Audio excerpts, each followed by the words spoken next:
السلام علیکم۔ سوال ہے صحافت سے کیا مراد ہے، یا سوال آتا ہے اردو صحافت کا آغاز و ارتقاء بیان کریں، اور سوال 1857 کی جنگ آزادی کے بعد صحافت پر اثرات کیا ہوئے، اور اردو صحافت کے مشہور صحافی اور ان کے اخبارات کون سے ہیں۔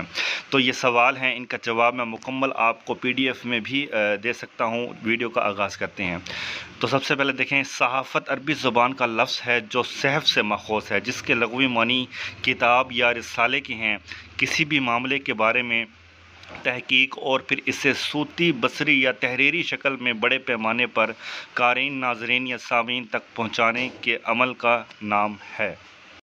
اور اس کے ساتھ ہی ہے اردو صحافت کا آغاز و ارتقاء۔ اردو صحافت کا آغاز 19ویں صدی کی ابتدائی میں اس وقت ہوا جب 1822 میں جامع جہاں نما کے نام سے اردو کا پہلا ہفتہ وار اخبار ایسٹ انڈیا کمپنی نے اپنی مصلحتوں کے تحت کلکتہ سے نکلوایا۔ یہ کبھی اردو میں، کبھی فارسی میں، کبھی دونوں زبانوں میں شائع ہوتا تھا۔ آہستہ آہستہ فارسی زبان کا زور ختم ہوتا گیا، اس کی جگہ اردو زبان لیتی جا رہی تھی۔ اس کا نتیجہ یہ ہوا کہ آہستہ آہستہ اردو زبان کا دنیا میں احساس عام ہوتا گیا۔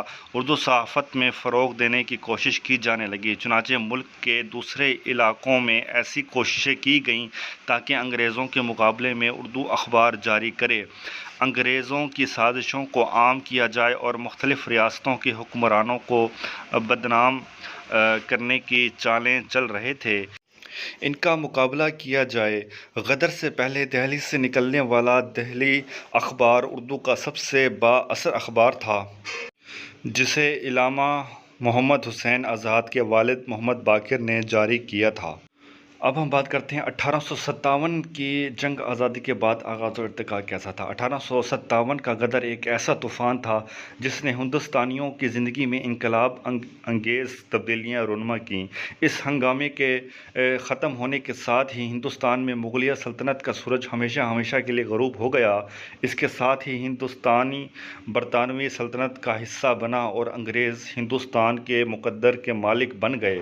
غدر میں جیسے آزادی پہلی جنگ قرار دے دیا جاتا ہے، ہندوستانیوں کو شکست ہوئی، لیکن یہ غلامی چند برکتیں اپنے ساتھ لے کر آئیں۔ مثلا ہندوستانیوں کے یورپی علوم سے روشناس کروانے کی ذمہ دار براہ راست برطانوی حکومت میں آن پڑی، جس کا نتیجہ یہ ہوا کہ ہندوستان میں نئے علوم کے دروازے کھل گئے۔ اس پیش رفت کا نتیجہ یہ ہوا کہ صدیوں جاگیردارانہ نظام میں کھیلے جا رہے تھے ہندوستانیوں کو ایک نئے سیاسی اور سماجی ماحول میں جینے کا موقع ہاتھ آیا، اور اس طرح ان تبدیلیوں کے لیے راہیں ہموار ہو گئیں جنہوں نے ہماری زندگی میں جدید دور کا آغاز کیا۔ غدر کے مثبت اور منفی دونوں طرح کے اثرات ہندوستانیوں کی زندگی کے ہر شعبے پر مرتب ہو گئے، اور صحافت بھی اس اثر سے محفوظ نہ رہ سکی۔